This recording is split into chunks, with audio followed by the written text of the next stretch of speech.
desarrollo del capítulo de fisiología digestiva. En esta oportunidad nos vamos a referir a las secreciones gastrointestinales. En primer lugar nos referiremos a la secreción salival. Siguiente.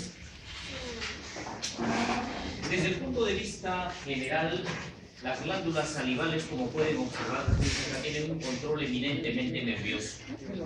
Las hormonas influyen muy poco en la regulación de su fisiología. Tal es así de que a cualesquiera de estas glándulas salivales que nosotros bien conocemos, le digamos de inervación, se va a atrofiar, porque no va a tener un mecanismo distinto. Las glándulas carótidas, que son las más grandes conocidas, fisiológicamente nos interesa porque solo van a producir el 20 al 25% del volumen diario. Van a producir una saliva que tiene gran cantidad de agua y electrolitos. Por eso se denomina saliva acuosa o saliva serosa. Esta saliva, como tiene mucha agua y tiene electrolitos, va a favorecer la masticación y formar el bolo alimentario. Luego vamos a tener a las glándulas submaxilares, y estas glándulas submaxilares son las que van a producir el mayor volumen de saliva, el 70 al 75% del volumen diario. Van a producir una saliva que es más o menos equivalente entre el moco y agua y electrolitos, es decir, una saliva mucocerosa. Esta saliva mucocerosa permite la interacción de los estímulos hacia las papilas gustativas.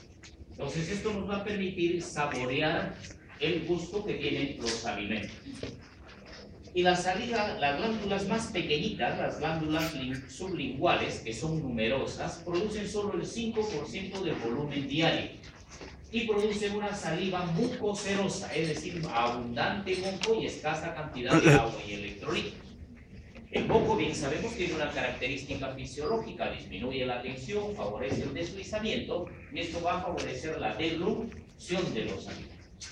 Bien. Siguiente, por favor. Si vemos cómo va a regular el sistema simpático y el sistema parasimpático, acá tenemos una secuencia a través de los cuales los neurotransmisores van a producir estimulación de la saliva. Observen que tanto el sistema simpático como el parasimpático van a producir incremento del flujo, del volumen, y van a incrementar la secreción de amilasas y una serie de componentes de la saliva. Es decir, que ambos tienen un estímulo estimulatorio, no hay un efecto inhibitorio en las glándulas salivales. El mecanismo ya es muy conocido por todos nosotros. El parasimpático, a través de acetilcolina, sustancia P, van a tener como intermediarios celulares al trifosfato de inositol, al diacilglicérido. El nivel de calcio intracelular va a ser fundamental para regular el flujo por estimulación parasimpática, y la proteína C va a ser fundamental para la liberación de enzimas. Por la inervación simpática, va a actuar a través de estos dos receptores, los alfa y los beta. Sabemos que elevan el AMP cíclico, aumentan los niveles de proteína quinasa A, de igual manera incrementan la secreción de una serie de enzimas, dentro de ellas la más importante, la saliva, y también incrementa el flujo. Pero ojo, por el sistema parasimpático se incrementa principalmente en el volumen y en menor cantidad las enzimas. Por estimulación simpática se estimula más producción de enzimas y baja cantidad de agua y electrolitos. Es por ello cuando hacemos una actividad simpática, un ejercicio muy intenso, extenuante, tenemos la falsa sensación de que nos falta agua, pero estamos produciendo abundante cantidad de saliva, porque la saliva es eminentemente muy mucinosa.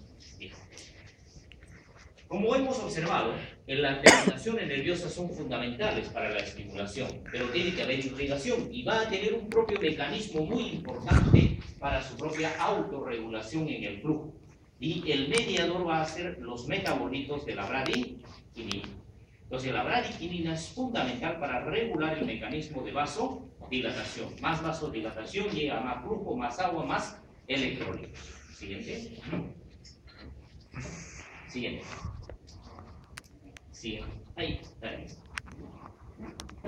Para estimular la producción de saliva, tenemos los centros nerviosos, tenemos el sistema simpático y parasimpático, que ya lo hemos descrito, pero la corteza es fundamental. a la región cortical pueden llegar estímulos sensoriales y también una serie de variantes durante el día, por ejemplo, la situación de estrés, de miedo, durante el sueño, cuando hay deshidratación o cuando se incrementa la edad. Estos a través de vía cortical van a disminuir la secreción de saliva.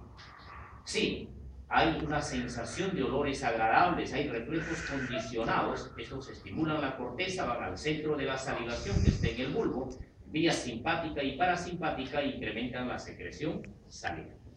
Pero también hay estímulos periféricos, por ejemplo, en la cavidad oral hay receptores de presión, hay receptores químicos. Estos receptores, cuando son estimulados, van al centro de la salivación y incrementan la producción de saliva. Pero hay otros hechos que aparentemente no podrían ser estímulos adecuados para la secreción de saliva, como por ejemplo la masticación. Todos sabemos que la masticación es un elemento mecánico, neuromecánico. Entonces, la propia masticación ya es un estímulo adecuado para producir mayor cantidad de saliva. Aún así, nosotros no hayamos ingerido los alimentos. Siguiente. Acá tenemos la unidad histofisiológica en la producción de saliva. La unidad histofisiológica básicamente tiene dos componentes. Una región central que vienen a ser los acinos, ¿no? Y luego la región ductular. En la región acinar pueden observar que las células acinares tienen una irrigación muy especial y la región canalicular también tiene una irrigación glomerular, es decir, muy semejante a los riñones. Por tanto, la producción de saliva no requiere consumo de energía, es un mecanismo directamente de tipo osmótico, de tipo hidrostático. De tal manera que la parte hidroelectrolítica que va llegando a la cavidad de los acinos es semejante a la del plasma sanguíneo. Por ello, la saliva inicialmente es una solución isotónica. Esta solución isotónica comienza a circular por todas las vías canaliculares hasta que va a llegar a la cavidad oral como una solución hipotónica. ¿Y por qué? Pueden observar que a lo largo de los canalículos hay una retención de sodio y una excreción de potasio, semejante a los riñones.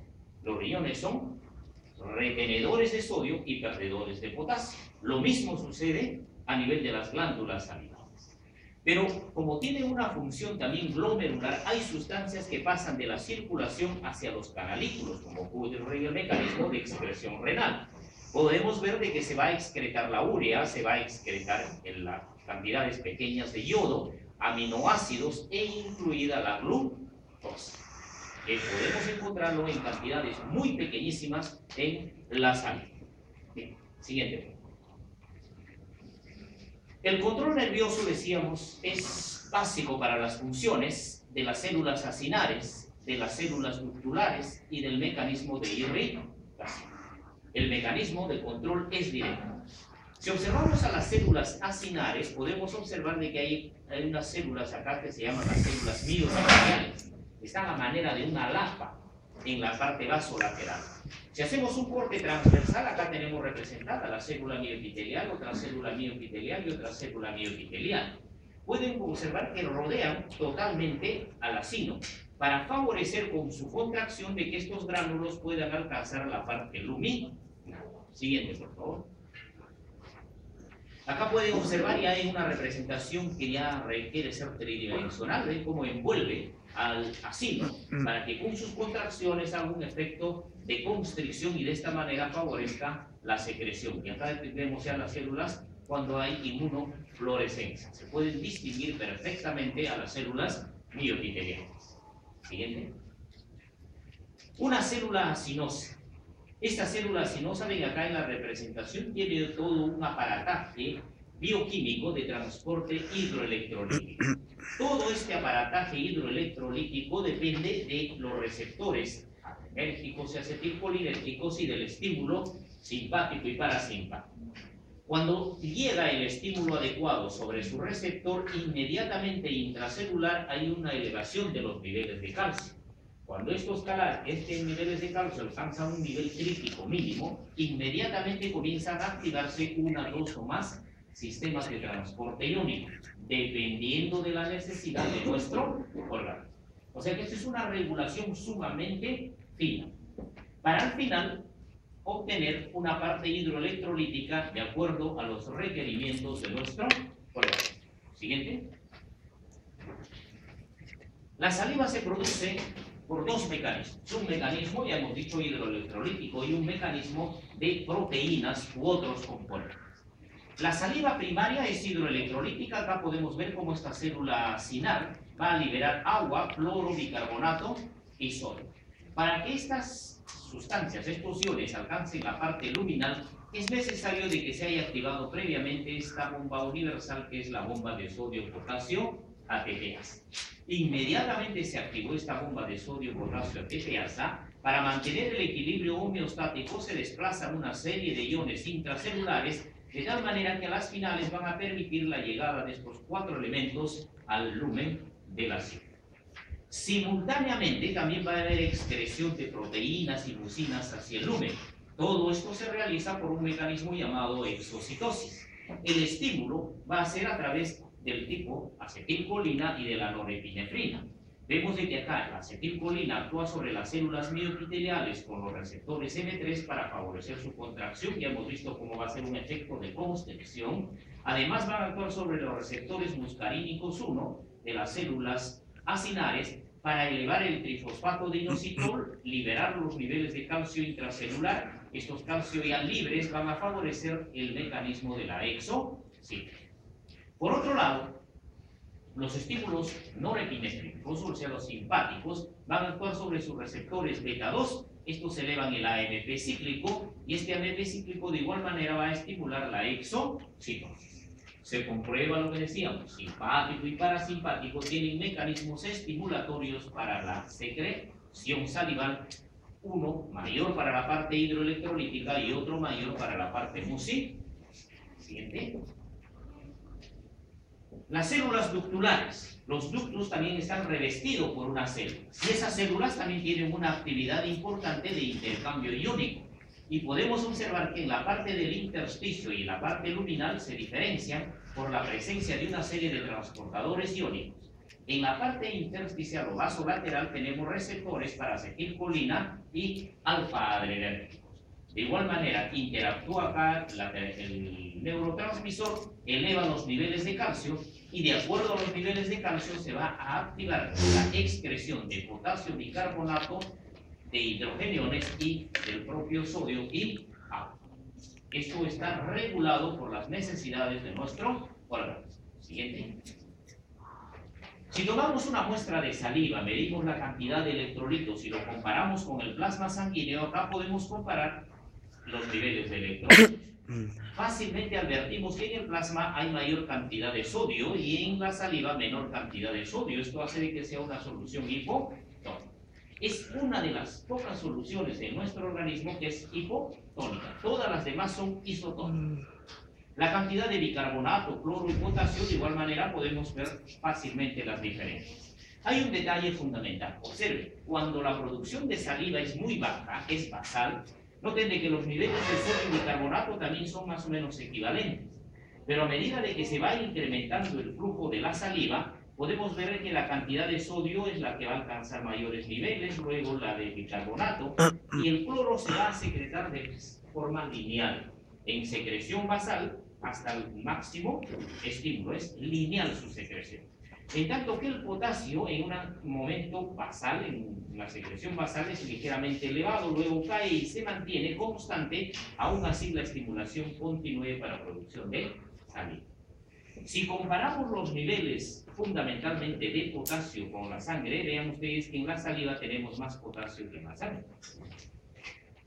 Por tanto, cualquier situación patológica que lleve a una hipersecreción salivar, es decir, a una cialorrea, va a llevar al individuo a una hipocalemia. Y esto sucede muy comúnmente, por ejemplo, cuando alguien se intoxica con órganos fosforados, los famosos raticidas, ¿no? ¿Han visto ustedes como a veces accidentalmente o ya de una forma sistemática, cuando hay una población excesiva de perros, salen los del municipio y comienzan a darle con caos a todos los animales? La muerte de estos animales es por una intoxicación, ¿no?, por estos órganos fosforados, por pérdida de potasio. Y todas las reacciones que uno observa en estos animalitos es lo que ocurre en un individuo cuando se intoxica. ¿Y cuál es la población más de alto riesgo en estos casos? Son los campesinos.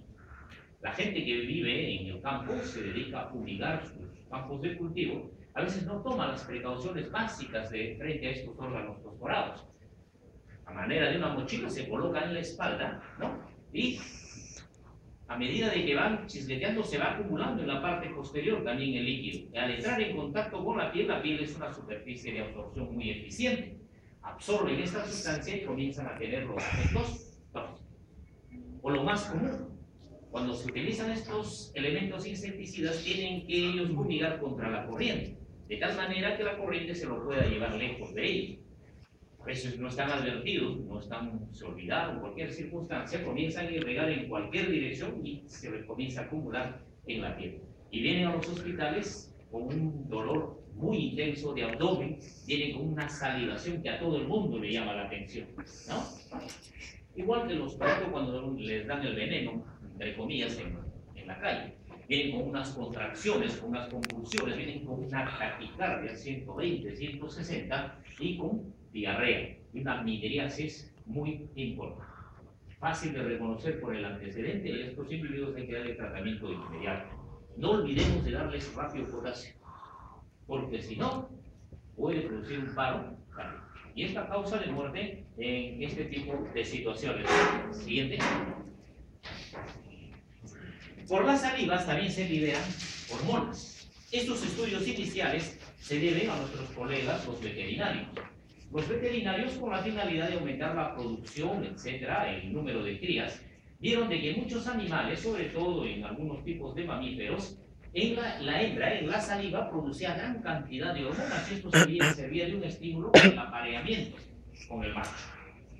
Estos estudios se traspolaron a los seres humanos y se comenzaron a estudiar hormonas en saliva.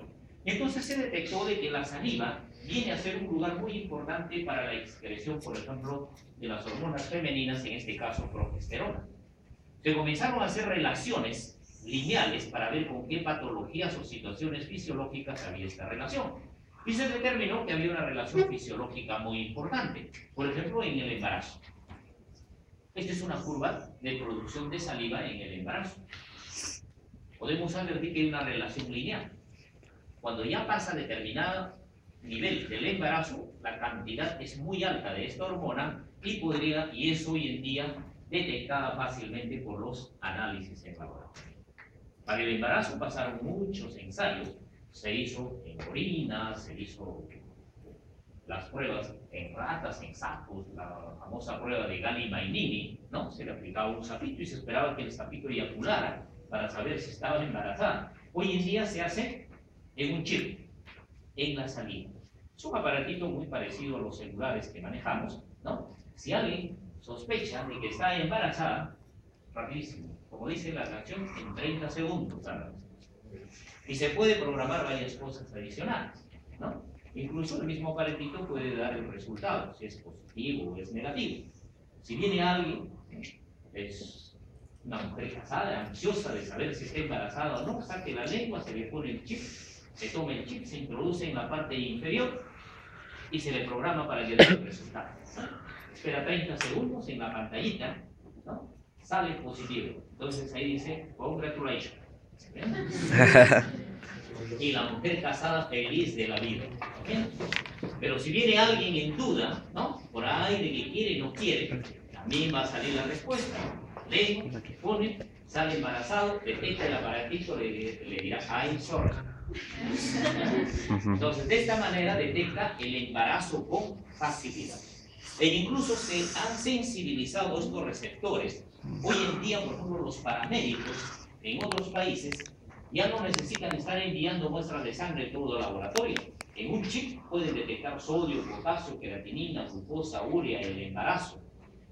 Datos fundamentales en el manejo de un paciente crítico. Entonces, de ahora en adelante ya probablemente acá va a llegar la compañía. Todos vamos a tener en el consultorio acceso a este fácil mecanismo de diagnóstico del embarazo y de medición de glucosa, urea, creatinina. Va a ser sumamente práctico y nos va a ayudar la vida. Bien, siguiente. ¿Para qué sirven la saliva. Si hacemos una encuesta, vamos a encontrar que muchos nos dan funciones un poco raras, aparte de la fisiología. ¿Okay? Algunos que son muy aficionados incluso al deporte le dan una función a la saliva, ¿no? Para asegurar el penal, un poquito de saliva a los calcetines y de esta manera no va a pifiar el balón. ¿Okay? Entonces vean ustedes, muchos creen que la saliva sirve para otras cosas, pero estas son sus funciones fisiológicas. ¿Ya? Bien. ¿Cuáles son las funciones más importantes de la digestión? Ya lo vamos a ver, hacemos un paréntesis para la amilasa y mucinas. Permite la mineralización de los dientes, la lubricación y viscosidad de la cavidad oral, una citoprotección de la cavidad oral.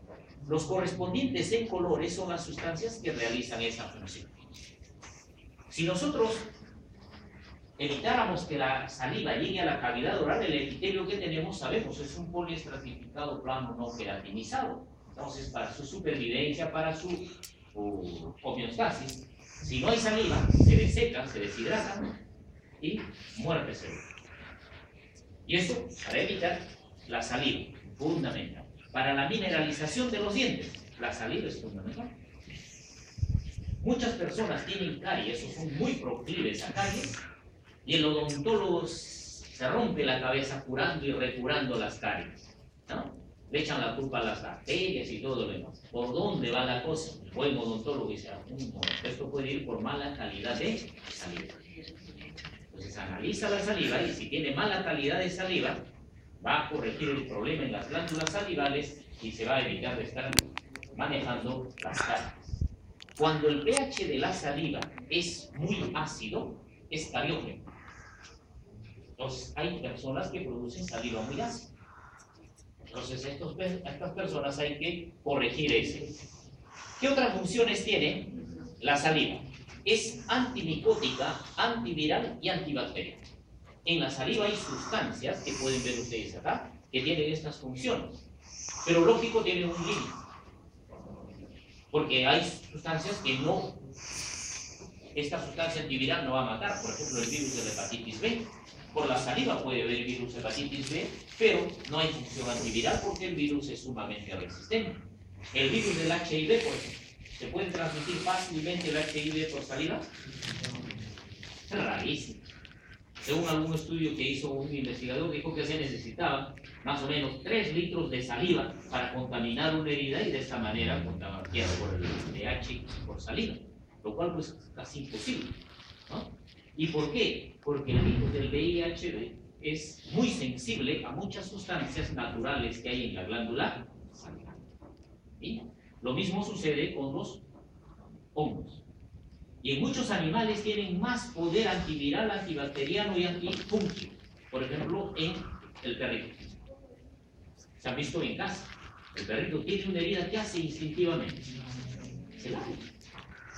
Y se lame por muchas cosas. Primero, como un hecho antibacteriano natural, porque sabe que su saliva lo puede proteger contra un grupo de microorganismos. Y además, note, la saliva tiene las opiofinas, derivados del opio. ¿Y el opio qué es? Es un analgésico. Entonces también la saliva va a aliviar en parte el dolor.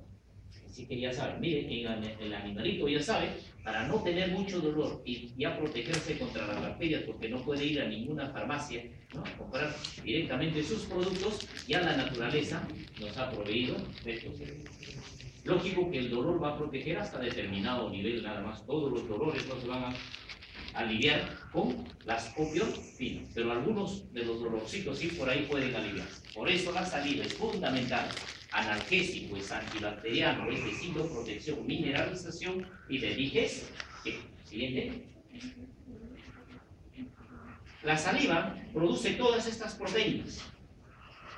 Note, amilasas, glicoproteínas, calicreínas, lactoperoxidasa, lactoferrina, lisocina e inmunoglobulinas secretoras. Por eso también tiene una función inmunológica, ya no solo antibacteriana directo, sino también a través de los anticuerpos. Y a través de estos anticuerpos se pueden identificar incluso a las personas. cada uno de nosotros tenemos un código genético para identificarnos a través de estas proteínas. Así como, por ejemplo, en medicina legal, probablemente a alguien le va a gustar medicina legal, ¿no? Para un escenario, ¿qué buscan de muestra? Sangre. Buscan semen, secreciones ginecológicas. Y hoy en día, la saliva es un factor importante para identificar a las personas. Por ejemplo, en un primer encuentra un vaso, en el vaso puede haber dejado una porción de saliva. Buscan, rescatan y pueden buscar a alguien que tenga esa compatibilidad. Entonces, la saliva también es un marcador genético que nos va diferenciando unos a otros por la capacidad inmunológica. Siguiente. Bien, terminamos con eso